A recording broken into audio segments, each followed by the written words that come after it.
देखिए बाबू, सवाल में क्या कह रहा है? कह रहा है पिरामिड हैज स्क्वायर बेस। कहता है पिरामिड का जो आधार है वो वर्गाकार है, ऊंचाई 21 सेंटीमीटर है। यानी बेस जो है मेरे प्यारे बच्चों वो एक वर्गाकार आधार का है। वर्गाकार आधार वाली पिरामिड की प्रत्येक भुजा 12 सेंटीमीटर है। ये 12 सेंटीमीटर। कह रहा है बाबू इसकी जो हाइट है वो मेरे प्यारे बच्चों 21 सेंटीमीटर है। इस पिरामिड को इसके आधार के समांतर दो कट द्वारा 3 भागों में बांटा गया, जिनकी आधार से ऊंचाई क्रम से 7 सेंटीमीटर और 14 सेंटीमीटर। तब सबसे ऊपर वाले भाग और सबसे नीचे वाले भाग के आयतन का अंतर ज्ञात करिए। आइए मेरे प्यारे बच्चों फिगर बना के पहले समझाता हूँ क्या कह रहा है। और भाई मेंसुरेशन 3D में टेंशन नको लेना। काहे नको लेना बाबू?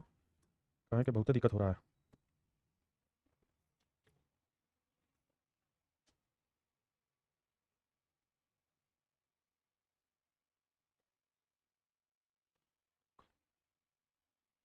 दिखाई दे रहा भाई आपको फिगर?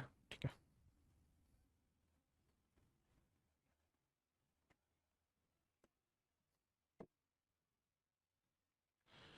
अब सवाल में कह रहा है मेरे बच्चों कि इसे इसके आधार के समानांतर दो भागों में काटा। एक तो मेरे प्यारे बच्चों यहाँ और एक मेरे प्यारे बच्चों यहाँ, इस तरीके से काटा हुआ। तो 3 टुकड़े बन गए। अब कह रहा है कि 3 भागों में बांटा जिनकी आधार से ऊंचाई 7 और 14 सेंटीमीटर, मतलब दो कट दिए गए हैं 7 और 14 सेंटीमीटर हाइट।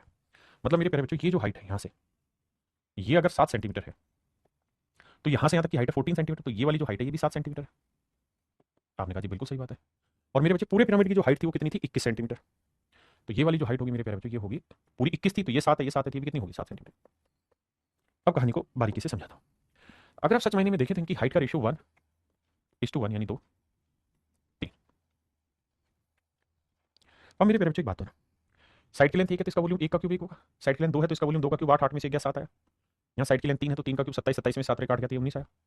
आपने कहा जी बिल्कुल सही बात है सर, बिल्कुल करेक्ट बात है, एब्सोल्यूट राइट बात है। अब मतलब ये है मेरे प्यारे बच्चों कि पूरे क्यूब का इसका पिरामिड का वॉल्यूम 19 और 8 27 यूनिट है। अगर पूरे पिरामिड का वॉल्यूम 27 यूनिट है मेरे प्यारे बच्चों, तो उसने कहा कि सबसे टॉप वाला और सबसे नीचे वाले का डिफरेंस ज्ञात करिए।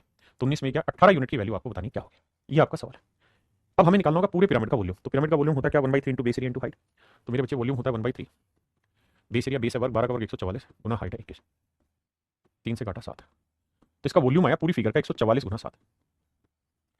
और हमसे सवाल में यही तो कहा उसने कि सबसे ऊपर वाले भाग और सबसे नीचे वाले भाग के आयतन का अंतर ज्ञात करो। तो हमने यहाँ पे ये चीज समझी कि पूरी फिगर का वॉल्यूम अगर 27 है तो ऊपर और नीचे वाले का डिफरेंस है 18। मतलब हमें 27 यूनिट जो है वो रिप्रेजेंट करा पूरे वॉल्यूम को, और हमें वैल्यू बाबू जो निकालनी है वो 18 यूनिट की निकाल। 9 3 27, 9 दूनी 18, 3 चौक 12, 3 8 24। अब मेरे बच्चे 48 दूनी 96 गुना 7, 7 तो 6 42, 7 नहीं 63 और 4 67। तो आंसर जो है मेरे बच्चे वो कुछ बेहतरीन सी शक्ल में 672 क्यूबिक सेंटीमीटर। तो इसमें छोटी सी चीज बतानी रह गई।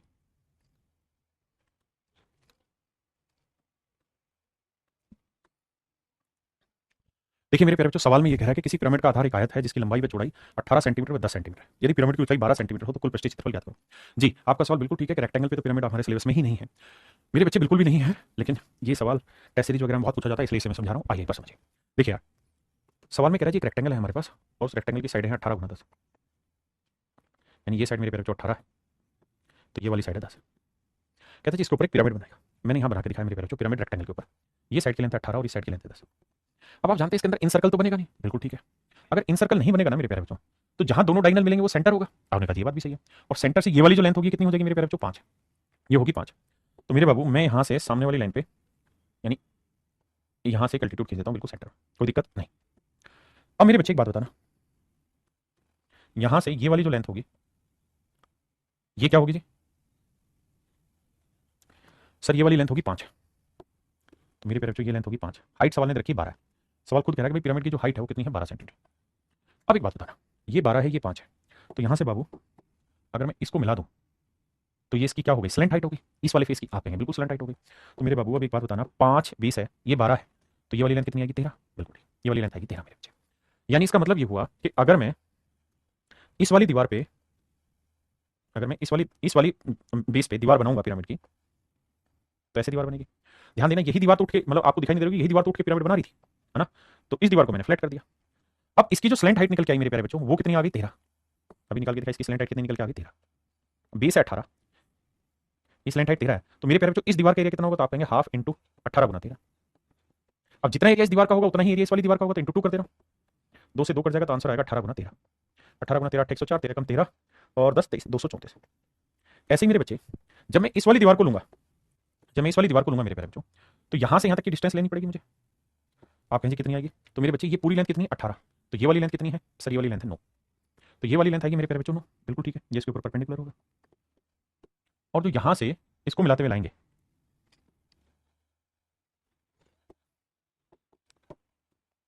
तो ये भी तो एक राइट एंगल ट्रायंगल बनी, तो ये 9 है, ये 12 है, तो ये स्लैंट हाइट कितनी आएगी मेरे बच्चे, तो आप कहेंगे 15 आएगी, तो ये स्लैंट हाइट आएगी मेरे प्यारे बच्चों 15 सेंटीमीटर। हाँ जी, इसका मतलब ये बना कि जो यहाँ दीवार बनेगी ना, ये वाली जो दीवार बनेगी, ये वाली जो दीवार बनेगी, इस दीवार की जो स्लैंट हाइट निकल के आएगी मेरे प्यारे बच्चों, वो आएगी 15 सेंटीमीटर, और बेस आएगा 10। तो इस दीवार का एरिया क्या होगा, तो इस दीवार का एरिया होगा हाफ इंटू 15 गुना 10। और मजे की बात ये कि जितना इस दीवार का एरिया होगा मेरे प्यारे बच्चों, इतना ही इधर वाली दीवार का होगा, तो डबल कर देंगे, तो ये एरिया है मेरे प्यारे बच्चों 150। तो 150 इस दीवार का है, 234 इसका है, जोड़ेंगे 4 5 3 8 2 1 3, तो ये आया मेरे प्यारे बच्चों 384। यानी इसका जो लेटरल सरफेस एरिया बना ना मेरे बाबू, इसका जो लेटरल सरफेस एरिया बना वो बना 384। और टोटल सरफेस में क्या चाहिए सर, लेटरल सरफेस एरिया चाहिए प्लस बेस एरिया चाहिए, और लेटरल सरफेस एरिया 384 मेरे प्यारे बच्चों, और बेस एरिया कितना बना, तो लंबाई 18 चौड़ाई 10 है, तो ये आया 180। अब इसे जोड़ेंगे तो 4 8 8 16 3 1 4 1 5, तो टोटल सरफेस एरिया आएगा मेरे प्यारे बच्चों 564। अब मुझे बताना कितने बच्चे इस बात से सहमत है और कितने बच्चे इस बात को समझ गए, कमेंट करके जल्दी से बताइए कितने बच्चे इस पॉइंट को समझ गए। क्योंकि अब आपको शायद समझ में आ गया होगा कि रेक्टेंगल पे क्यों नहीं सवाल पूछा जाता पेपर में। उसका कारण यह कि ये किसी स्टैंडर्ड फार्मूले को नहीं बनाएगा, यहाँ की स्लैंट हाइट अलग होगी, यहाँ की स्लैंट हाइट अलग होगी, इस वजह से ऐसा नहीं हो पाता। करिए बाबू, देखिए मेरे बच्चे,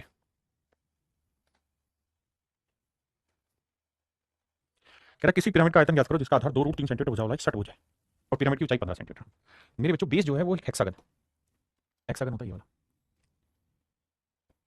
सवाल में कह रहा आयतन ज्ञात करो जिसका आधार 2√3 सेंटीमीटर ऊंचाई रखे, तो बेस की लेंथ है 2√3, तो हेक्सागन का एरिया क्या होता है, तो आप कहेंगे सर हेक्सागन का एरिया रहता है 3√3 बटे 2 ए स्क्वायर, ए यानी 2√3 का और 2 का वर्ग 4√3 का और 3, काट पीट मचाएंगे 2 दूनी 4 3 दूनी 6 6 18√3 आया बेस एरिया। और मेरे प्यारे बच्चों हाइट क्या है 15, तो वॉल्यूम क्या है, वॉल्यूम होता है 1/3 इंटू बेस एरिया मेरे प्यारे बच्चों 18√3 इंटू हाइट है 15, 3 5 15 18 5 90, तो आंसर आया मेरे बच्चे 90√3, आंसर आया 90√3। तो ऑप्शन है किसी पिरामिड का आधार 6√3 भुजा वाला एक षटभुज और ऊंचाई 12 सेंटीमीटर। पिरामिड का कुल पृष्ठीय क्षेत्रफल ज्ञात करिए। देखिए मेरे बच्चे, ये कोई रेगुलर हेक्सागन, इसकी भुजा है 6√3 सेंटीमीटर, हाँ जी 6√3 सेंटीमीटर। अगर मैं आपसे ये कहूँ यार इसकी इन सर्कल की रेडियस बताइए, तो आप कहेंगे सर वो होती है √3/2a। समषष्ठभुज की हेक्सागन की जो इन सर्कल रेडियस होती है मेरे प्यारे बच्चों क्या होती है √3/2a। ए का मतलब मेरे बच्चे 6√3, 2 से काटा 3, √3 को √3 से क्या 3 3 9। अब हाइट कितनी मेरे प्यारे बच्चों 12, हाइट है 12।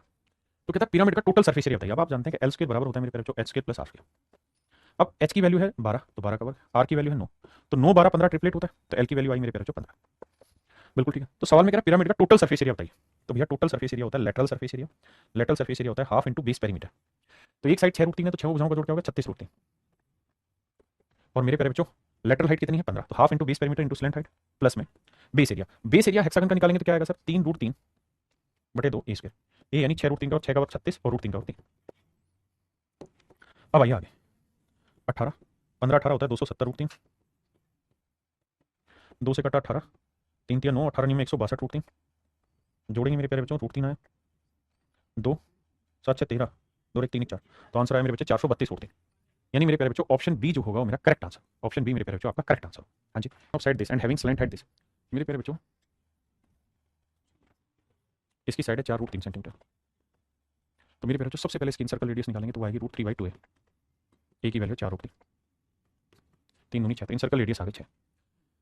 स्लैंट हाइट देखिए जी 10, तो एल स्क्वायर बराबर होगी H square plus R square. L की वैल्यू 10 है, एच हमें निकालना है मेरे बच्चे, आर है 6, तो 6 8 10 ट्रिपलेट होता है, तो एच की वैल्यू आ गई मेरे प्यारे बच्चों 8, एच की वैल्यू मेरे प्यारे बच्चों मेरे नन्हे मुन्ने बच्चों 8, एच की वैल्यू मेरे बच्चे 8। कह रहा जी पिरामिड का आयतन ज्ञात करिए। पिरामिड का वॉल्यूम निकालना है, तो वॉल्यूम होता है 1/3 इंटू बेस एरिया, बेस क्या है हेक्सागन, हेक्सागन का एरिया क्या होगा 3√3 बटे 2 ए स्क्वायर, तो 4 का वर्ग 16 और √3 का वर्ग 3 इंटू हाइट, हाइट है मेरे बच्चे 8। देखिए जी 3 से 3 काटा, 2 से 8 काटा, 8 8 8 64 64 192 √3, तो मेरे प्यारे बच्चों ऑप्शन डी मेरा correct answer, option D correct answer. सवाल में कह रहा है कि भाई there is a pyramid on a base which is a regular hexagon of side 2 centimetre. कहता है कि एक रेगुलर हेक्सागन पे बेस मेरे प्यारे बच्चों एक पिरामिड है जिसकी भुजा की लंबाई 2 सेंटीमीटर। यदि पिरामिड का तिर्यक किनारा 5 बटे 2 सेंटीमीटर, तो पिरामिड का आयतन ज्ञात करिए। सवाल थोड़ा खतरनाक है क्योंकि स्लैंट हाइट नहीं दी है, पिरामिड का तिर्यक किनारा दिया। तो मेरे प्यारे बच्चों आप ये बात जानते होंगे, मैं इसे थोड़ा ठीक से बनाता हूँ।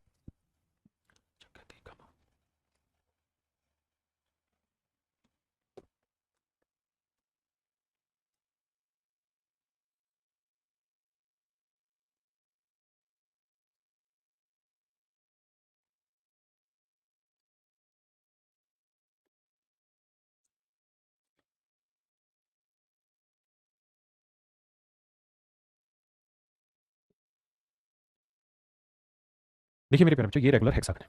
कहता है रेगुलर हेक्सागन की साइड है 2a सेंटीमीटर। अगर इसकी साइड 2a सेंटीमीटर है मेरे बच्चे, तो आप ये बात भी जानते हैं कि सेंटर से इसके वर्टेक्स को मिलाते हैं तो ये इक्विलेटरल ट्रायंगल बनाता है। आप कहेंगे हाँ, तो ये साइड 2a है तो मेरे प्यारे बच्चों ये भी 2a ही होगी, यानी सेंटर से हर एक वर्टेक्स की लेंथ 2a होगी। आपने कहा जी ठीक है। अब मेरे प्यारे बच्चों बेसिक नियम ये है कि ये होगी इसकी हाइट और ये वाली जो लेंथ होगी ये होगा इसका तिर्यक किनारा। ये क्या कहलाएगा मेरे बच्चे? इसका तिर्यक किनारा। अगर आप ध्यान से समझेंगे तो मेरे बच्चे तिर्यक किनारे का नाम मैंने ई रख लेता हूँ। तो सवाल में कह रहा है कि तिर्यक किनारा है 5a/2। ये है मेरे प्यारे बच्चों 5a/2। बेस जो आ गया वो मेरे बच्चे इसका है 2a। हाइट में मान लेता हूँ h। अब हमसे पूछा क्या, कहता वॉल्यूम बताइए। तो मेरे बच्चे जैसे मैंने कहा कि इसके ऊपर होगी, सेंटर पे खड़ी होगी हाइट और ये होगा आपका तिर्यक किनारा। देखो यहां से अगर जाएगी तो वो कहलाएगी मेरे बच्चे क्या, तो आप कहेंगे सर वो तिर्यक ऊंचाई, ये कहलाएगा तिर्यक किनारा जो कोने से जाएगा। तो मेरे बच्चे नियम ये बनेगा इसका कि भैया e² बराबर b² प्लस h²। ई है 5 पर 25/4a²। बी की वैल्यू 2 है, 2 का वर्ग करेंगे 4a² प्लस h²। इसे घटाएंगे इधर लाके तो 4 चौक 16, 16 में से 25 गया 9/4a²। तो h² की वैल्यू आएगी मेरे बच्चे 3/2a। ये निकल के आएगी मेरे प्यारे बच्चों हाइट 3/2। अब सवाल है कि पिरामिड का वॉल्यूम बताइए। तो मेरे प्यारे बच्चों वॉल्यूम होता है 1/3 इंटू बेस एरिया। बेस क्या है जी? हेक्सागन। हेक्सागन की साइड की लेंथ क्या 2a, तो 3√3/2a²। तो 2a का वर्ग करेंगे 4a² इंटू मेरे बच्चे हाइट, हाइट है 3/2a। अब आइए बाबू कैलकुलेशन करेंगे। 3 से 3 गया, 2 दूनी 4 आया मेरे बच्चे, 3√3 आया और a² को इसे क्या a³ आया। तो मेरे नन्हे मुन्ने प्यारे बच्चों जो मेरा वॉल्यूम निकल के आया वो 3√3a³ आया। 3√3a³ मेरे प्यारे बच्चों आपका वॉल्यूम आया। 3√3a³ आपका वॉल्यूम आया। यहां तक की बात आ गई समझ में? ये वाला 3√3a³ क्या आया? आइए मेरे बच्चे आज हम पढ़ना शुरू कर रहे हैं कौन कौन को हिंदी में बोलते हैं हम शंकु। क्या बोलते हैं जी? शंकु। कौन को बोलते हैं मेरे प्यारे बच्चों? शंकु। अब हम शंकु पढ़ने जा रहे हैं। शंकु क्या होता है जी? कौन की ही एक विशेष फिगर होती है मेरे प्यारे बच्चों। कौन की ही तरह एक विशेष फिगर होती है, बस इसका जो बेस होता है वो सर्कुलर होता है।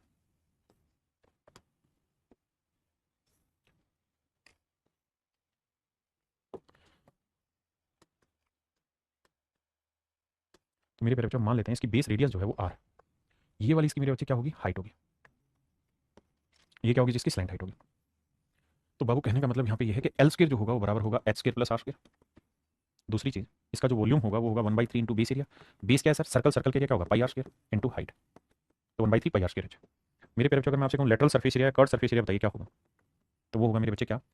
तो रहता है सर लेटरल सरफेस एरिया मेरे प्यारे बच्चों, कर्व सरफेस एरिया रहता है 2π। देखिए फार्मूला लिखते हैं half into base perimeter. Base perimeter क्या होगा जी? 2πr क्योंकि सर्कल है, इंटू स्लैंट हाइट यानी l। 2 से मेरे बच्चे 2 कट गया तो ये आया πrl। बिल्कुल ठीक है जी। टोटल सरफेस एरिया जो बाबू होगा इसका, उसमें πrl plus base area πr² होगा। तो जोड़ेंगे तो मेरे बच्चे आएगा πr को माना जाएगा तो l प्लस r। ये मेरे बच्चे पिरामिड में एक विशेष फिगर बनती है जिसको हम कोन कहते हैं। तो कोन की सारी चीजें थी। कोन के लेटरल हाइट कैसे निकालते हैं, स्लैंट हाइट जिसे हम कह रहे हैं, वॉल्यूम कैसे निकालते हैं, lateral surface area, curve surface area कैसे निकालते हैं, टोटल सरफेस एरिया कैसे निकालते हैं। आइए अब इस पे कुछ सवाल लेते हैं।